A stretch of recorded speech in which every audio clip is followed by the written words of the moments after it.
ఈరోజు అందరం కూడా కలిసి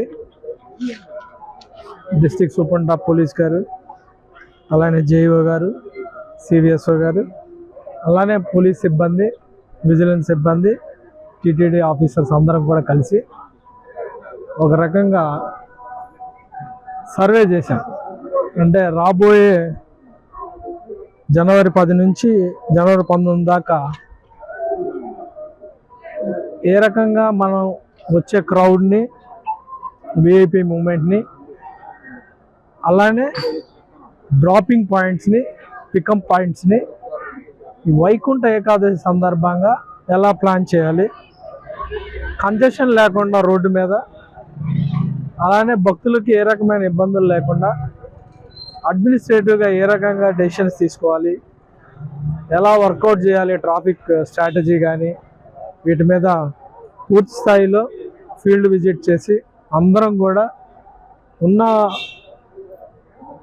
ట్రాఫిక్ వైపు నుంచి ఏమేమి ఉన్నాయో వాళ్ళు ఎక్స్ప్రెస్ చేశారు, విజిలెన్స్ వైపు నుంచి ఏమేమి ఇష్యూస్ ఉన్నాయో వాళ్ళు ఎక్స్ప్రెస్ చేశారు.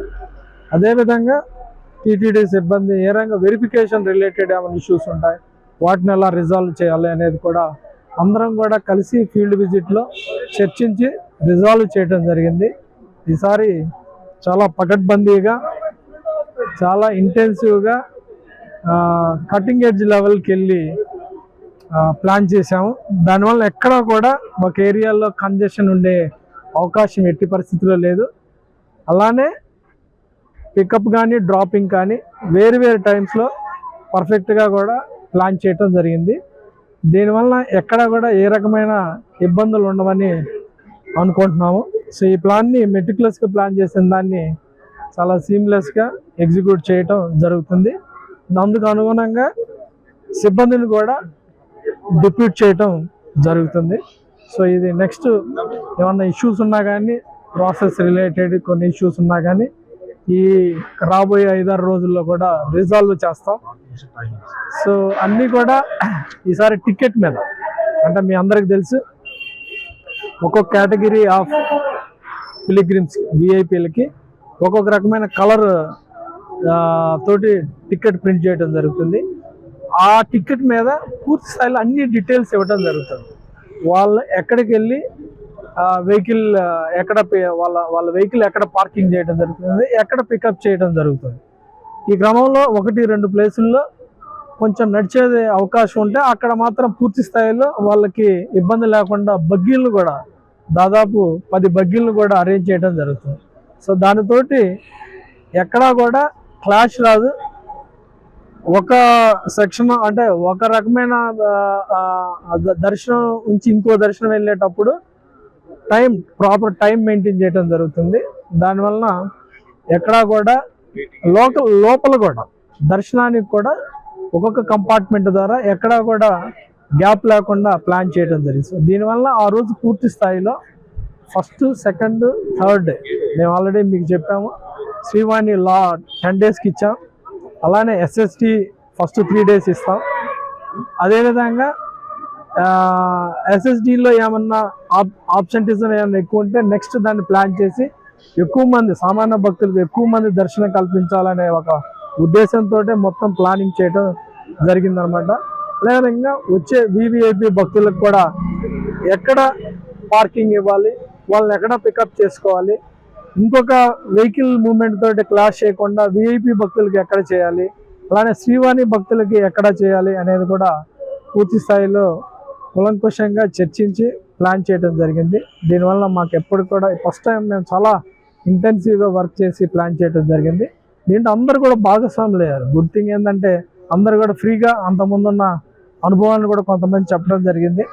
అలానే కొత్తగా వచ్చే ఆఫీసర్స్ కూడా పూర్తి స్థాయిలో రకరకాల యాంగిల్స్లో దాన్ని కన్వీనియంట్గా ఎలా పెడితే బాగుంటుందని డిస్కస్ చేయటం వలన చాలా పర్ఫెక్ట్గా ప్లానింగ్ చేయడం జరిగింది.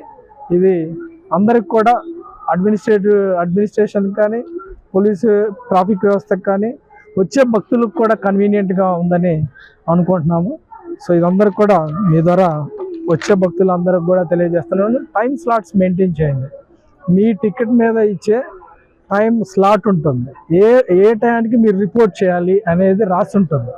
ఆ టయానికి వచ్చి రిపోర్ట్ చేస్తే ఎవరికి కూడా ఇబ్బంది ఉండదు. అదేవిధంగా వచ్చేటప్పుడు కూడా అందరూ ఇక్కడికి వచ్చి చెప్పులు ఎక్కడ పడితే అక్కడ వదిలేస్తున్నారు. వచ్చే భక్తులకు కూడా చెప్పేది ఏంటంటే, చెప్పులు మీ రూమ్లో కానీ వెహికల్స్లో కానీ అక్కడే డ్రాప్ చేసి వస్తే అందరికి కూడా కన్వీనియంట్ ఉంటుందని రిక్వెస్ట్ చేస్తున్నాను. అదేవిధంగా శానిటేషన్, చాలా ప్లేసెస్లో శానిటేషన్ డస్ట్బిన్స్ పెట్టడం జరిగింది. ఆ వచ్చిన దాన్ని మీరు ఆ పర్టికులర్ దాంట్లో డస్ట్బిన్లో వేస్తే ఇక్కడ మనం చేసే చాలా శానిటేషన్ దానికి వాల్యూ ఎడిషన్ లాగా ఉంటుందని రిక్వెస్ట్ చేస్తున్నాం. అందరూ కూడా ఇక్కడ ఉన్న నిబంధనలను పాటించి అడ్మినిస్ట్రేషన్కి సపోర్ట్ చేసి కోఆపరేట్ చేయాలని మీ ద్వారా విన్నవించుకుంటున్నాను. ఓం నమో వెంకటేశ. వైకుంఠ ఏకాదశి సందర్భంగా తిరుమల తిరుపతిలో వచ్చే భక్తులకు, సాధారణ భక్తులకు ఎటువంటి ఇబ్బంది కలగకుండా, అదేవిధంగా విఐపీలకు కూడా ఎటువంటి ఇబ్బంది లేకుండా ఒక మంచి వాతావరణంలో అందరికీ దర్శనం కల్పించాలనే ఉద్దేశంతో అడిషనల్ ఈవో గారి ఆధ్వర్యంలో విజిలెన్స్ వారి సారథ్యంలో అందరం కలిసి ఒక ప్లాన్ చేయడం జరిగింది. ముఖ్యంగా అడిషనల్ ఈవో గారు చెప్పినట్లుగా అన్ని అరేంజ్మెంట్లు చేశాము. ముఖ్యంగా విఐపీలు వాళ్ళ టికెట్స్లో అన్ని వివరాలు ఇవ్వడం జరుగుతుంది. అందులో ఏ టైంకి వాళ్ళు ఏ గేట్ ద్వారా రిపోర్ట్ చేయాలి, ఎక్కడ ఫస్ట్ అరైవల్ అవ్వాలి, ఎక్కడ డ్రాప్ అవ్వాలి, అదేవిధంగా ఫర్దర్ ఎగ్జిట్ అయిన తర్వాత ఎక్కడ వారికి పికప్ ఉంటుంది, వాళ్ళ అకామిడేషన్ ప్లేసెస్లో కూడా పూర్తి వివరాలు, వారి టికెట్ వివరాలు అన్నీ ఉంచడం జరుగుతుంది. వీరందరూ కూడా అవి పాటిస్తే ఎటువంటి ఇబ్బంది లేకుండా సాధారణ భక్తులకు ఒకవైపు అన్ని విధాల సహకరిస్తూ, విఐపీలు కూడా ఎక్కువ టైం వెయిట్ చేయకుండా, ట్రాఫిక్ జామ్లు కాకుండా అన్ని రకాలుగా ఒక మంచి వాతావరణంలో ఈ వైకుంఠ ఏకాదశి జరపడానికి అన్ని కోణాల్లో అరేంజ్మెంట్లు చేయడం జరిగింది. ఒకటి అందరూ కూడా వారి టైంకి వచ్చి వారి కేటాయించిన గేట్స్ ద్వారా ఎంటర్ అయ్యి తరువాత ఎగ్జిట్లో కూడా వాళ్ళ ఇచ్చిన ప్లేస్కి వెళ్ళి పార్కింగ్ ద్వారా ఎగ్జిట్ అయితే ఎటువంటి ఇబ్బంది లేకుండా వైకుంఠ ఏకాదశి జరుపుకోగలుగుతాం. ఇది అందరూ సహకరించాలని కోరుకుంటున్నాం.